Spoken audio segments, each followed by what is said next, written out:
Novel کا نام ہے تیری الفت میں صنم اور اس کو لکھا ہے میم آئین نے۔ وہ وہاں ہوگی یا نہیں، یہ سوال بار بار اس کے دماغ میں آ رہا تھا۔ ٹھٹھرا دینے والی سردی میں وہ صرف ایک ٹراؤزر اور ہاف بازو والی سفید ٹی شرٹ میں ساخت و جامد بیٹھا تھا۔ چہرے پر نیل واضح تھا۔ معلوم ہوتا تھا جیسے کسی نے چہرے پر تشدد کیا ہو۔ وہ بھول جانا چاہتا تھا جو کچھ دیر پہلے ہوا، پر پتہ نہیں ایسی کیا بات تھی کہ اسے اپنے دل میں ٹھیسیں اٹھتی محسوس ہو رہی تھیں۔ پھر یکایک اس کے جامد وجود میں حرکت پیدا ہوئی۔ وہ تیزی سے اٹھا، بیڈ کے پاس پڑے اپنے موزے اور جوگرز اٹھا کر پہنے اور دروازے کی طرف لپکا۔ اسے 10 منٹ لگے تھے مطلوبہ مقام تک پہنچنے کے لیے۔ اس نے 20 منٹ کا سفر پیدل 10 منٹ میں طے کیا۔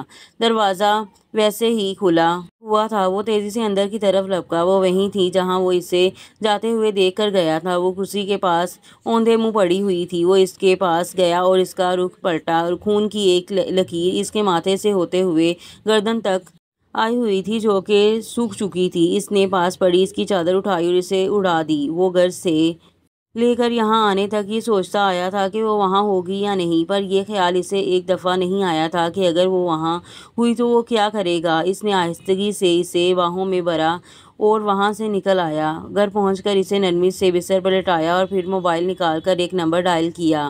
یار آشی، اب کیا ہوگا؟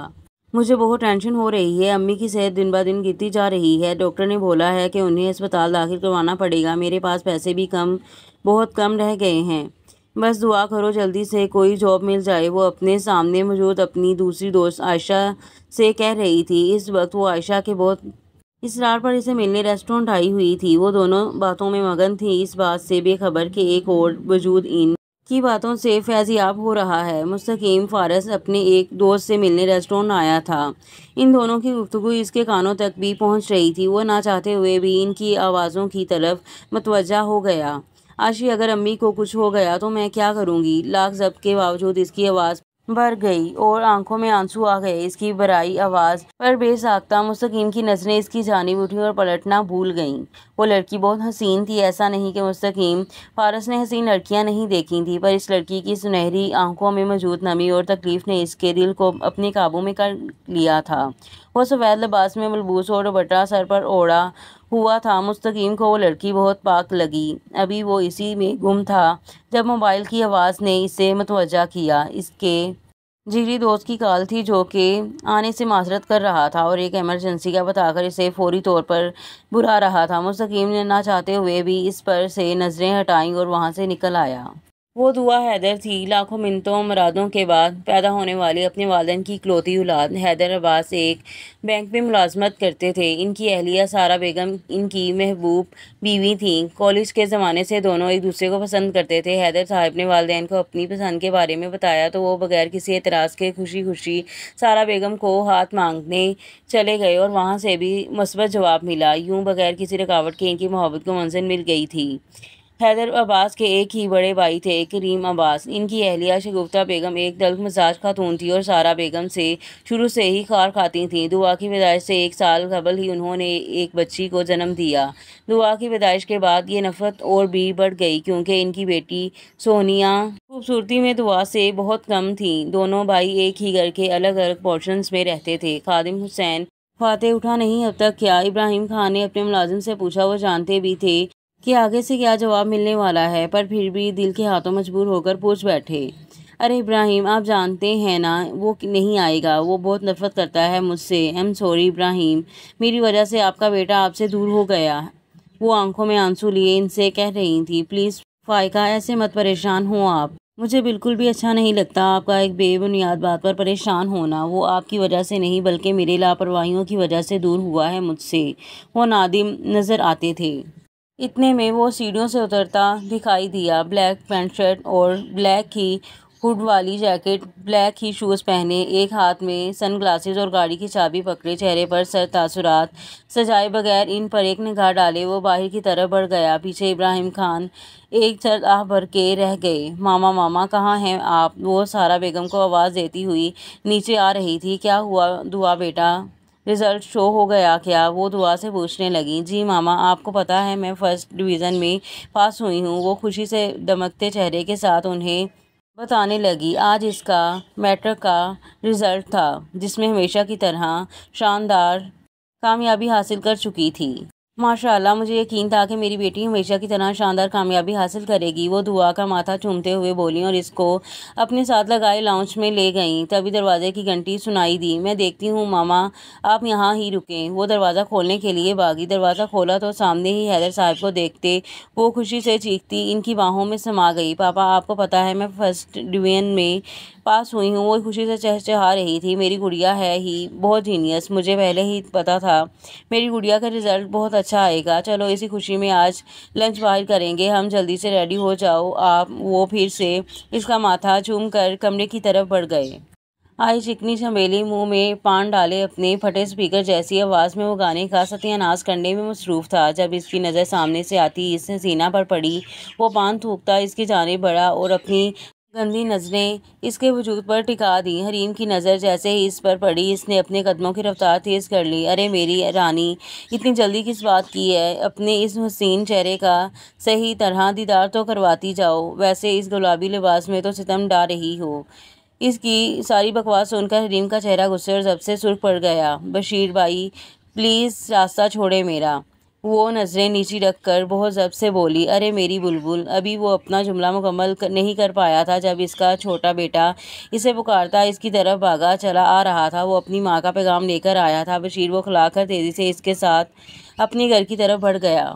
حریم نے انگلیوں کے پوروں سے اپنی سنہری آنکھوں میں موجود نمی کو صاف کیا اور آسمان کی طرف منہ کر کے دل میں اپنے رب کا شکریہ ادا کیا جس نے اس مصیبت سے آج پھر اس کی جان چھڑا دی۔ اس نے ایک بے بس سانس خارج کی اور گھر میں داخل ہو گئی۔ آج دعا کا کالج میں پہلا دن تھا اور بہت نروس تھی۔ وجہ یہ تھی کہ وہ ہمیشہ گرلز اسکول میں پڑھی تھی میٹرک تک۔ اب پری میڈیکل کے لیے حیدر صاحب کو جو کالج پسند آیا تھا وہ وہاں کو ایجوکیشن سسٹم تھا۔ دعا نے تو انکار کر دیا تھا کہ وہ اس کالج نہیں پڑھے گی بلکہ کسی گرلز کالج میں ہی ایڈمیشن لے گی، پر اپنے ماں باپ دونوں کے اصرار پر اسے اسی کالج میں ایڈمیشن لینا پڑا۔ وہ بہت چھوٹے اور نازک دل کی مالک تھی۔ وہ بہت معصوم تھی، بچپن سے صرف ماں باپ کے سائے میں ہی رہی تھی۔ ننیال تھا نہیں اور دادا دادی کے انتقال کے بعد ددیال میں بھی صرف ایک تایا ہی رہ گئے تھے جن کو نہ تو چھوٹے بھائی سے پیار تھا نہ ہی اس کی اولاد سے۔ باپ کی وراثت سے حصہ لے کر الگ ہو گئے اور اب اپنے حال میں خوش تھے۔ اس لیے دعا نے ہمیشہ اپنے ماں باپ کو ہی دیکھا اور ان کا پیار ہی حاصل کیا۔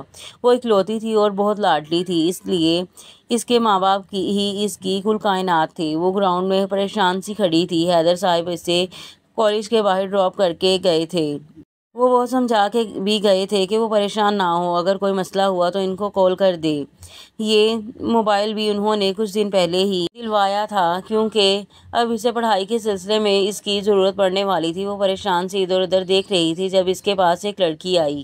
ہیلو پریٹی گرل، کیا ہوا؟ اتنی پریشان کیوں ہو اور یہاں کیوں کھڑی ہو؟ وہ دعا کی ہی ایج فیلو لڑکی تھی اور بہت فرینکلی دعا سے بات کر رہی تھی۔ اس کا پوچھنا ہی تھا کہ دعا نے رونا سٹارٹ کر دیا۔ ارے ارے کیا ہو گیا یار، کیوں رو رہی ہو؟ کسی نے کچھ کہا ہے کیا؟ مجھے کچھ بتاؤ تو صحیح۔ دعا کے رونے پر وہ خود پریشان ہو گئی تھی۔ نہیں، میرا فرسٹ ڈے ہے، مجھے کلاس بھی نہیں مل رہی، وہ روتے ہوئے ہی اس لڑکی کو بتا رہی تھی۔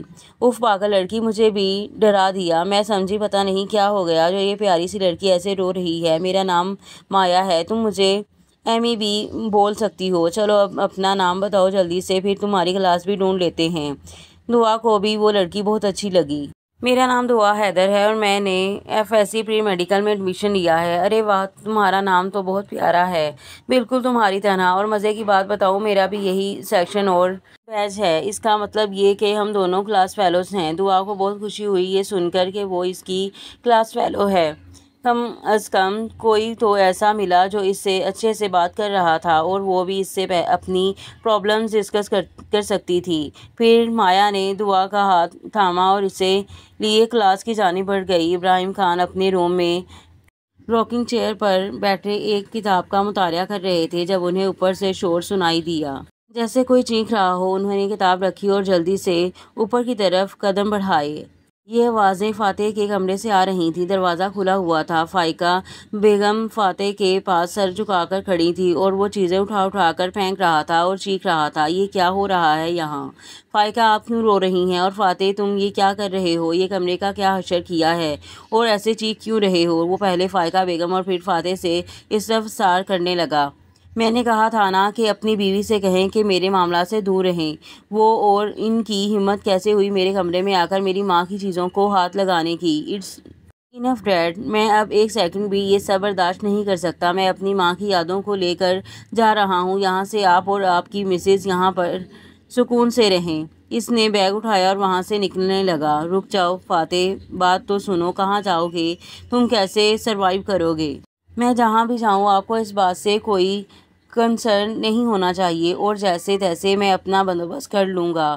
آپ کو میرے سامنے فکر دکھاوا کرنے کی کوئی ضرورت نہیں۔ وہ آخری نظر گھر پر ڈال کر اپنی گاڑی لے کر وہاں سے نکلتا چلا گیا۔ وہ جیسے ہی شکستہ قدم لیے گھر ہوئی، اسے اپنی ماں کے کھانسنے کی آواز سنائی دی۔ اس نے اپنی نم آنکھیں صاف کیں اور اپنی ماں کے کمرے کی طرف بڑھ گیا۔ اس کی ماں کینسر جیسے موذی مرض میں مبتلا تھی اور یہی بات حریم کی نیندیں اڑائے ہوئے تھی کہ اگر اس کی ماں کو کچھ ہو گیا تو اس کے آگے نہ وہ کبھی سوچ پائی اور نہ ہی سوچنا چاہتی تھی۔ اس کی ماں ہی اس کا واحد سہارا تھی اور وہ بھی اپنی ماں کا واحد سہارا تھی۔ وہ اپنے ماں باپ کی اکلوتی اولاد تھی۔ باپ کی زندگی میں حالات پھر بھی ٹھیک تھے، اگر زیادہ اچھے نہیں تو زیادہ برے بھی نہیں تھے۔ باپ کے سائے نے زمانے کے سرد گرم سے پناہ دے رکھی تھی، پر باپ کی آنکھیں موندنے کے بعد تو زندگی جیسے عذاب بن گئی تھی۔ زمانے کے ہر وقت اکیلی جوان اور خوبصورت لڑکی کو نوچنے کے لیے تیار بیٹھے ہوتے۔ باپ کی موت کے بعد ماں کی بیماری نے تو جیسے حریم کی کمر ہی توڑ دی تھی۔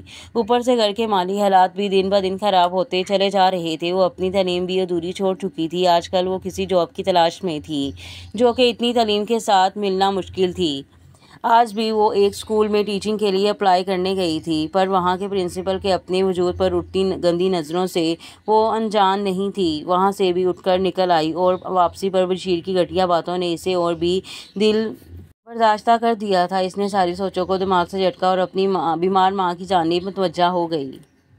وہ گھر سے نکل کر سیدھا اپنے فلیٹ پر آ گیا تھا۔ اس نے مستقیم کو بھی یہاں ہی بلا لیا تھا۔ وہ اس کا جگری یار تھا، اس کا رازدان، اس کے دکھ درد کا ساتھی۔ وہ اس کی زندگی کے ہر پہلو سے واقف تھا۔ وہ دو جسم ایک جان تھے۔ اس نے فلیٹ پہ آنے کے بعد سامان باہر لاؤنج میں موجود صوفے پر رکھا اور فریش ہونے کے لیے بیڈ روم میں چلا گیا۔ فریش ہو کر باہر آیا اور لاؤنج میں لگی ہوئی LCD آن کر لی۔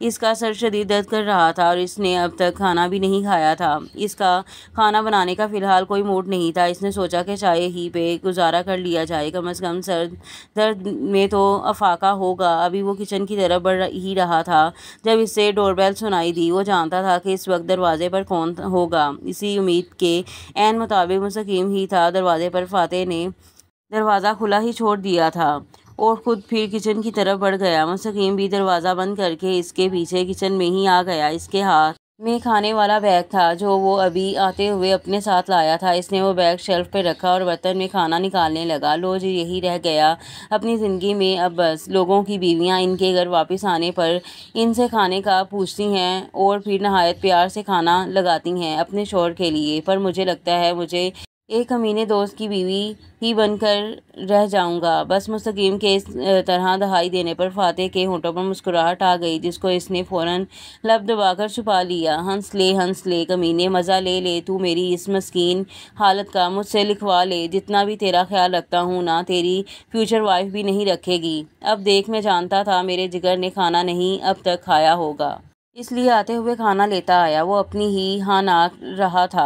وہ جانتا تھا ضرور فاتح کے گھر میں کوئی مسئلہ ہوا تھا، ورنہ وہ اس طرح سامان اٹھا کے یہاں فلیٹ پہ نہ آتا۔ تو تجھے کس نے کہا تھا کہ کھانا لانے کے لیے اور میری خدمات کرنے کے لیے تجھے خود ہی میری بیوی بننے کا شوق ہے؟ اگر تو میں کیا کر سکتا ہوں؟ فاتح نے ناک چڑھا کر کہا۔ پر سچ تھا کہ مستقیم کے آنے سے اس کا ذہن فی الحال اپنی پریشانی سے ہٹ چکا تھا۔ پھر کیا سوچا تو نے؟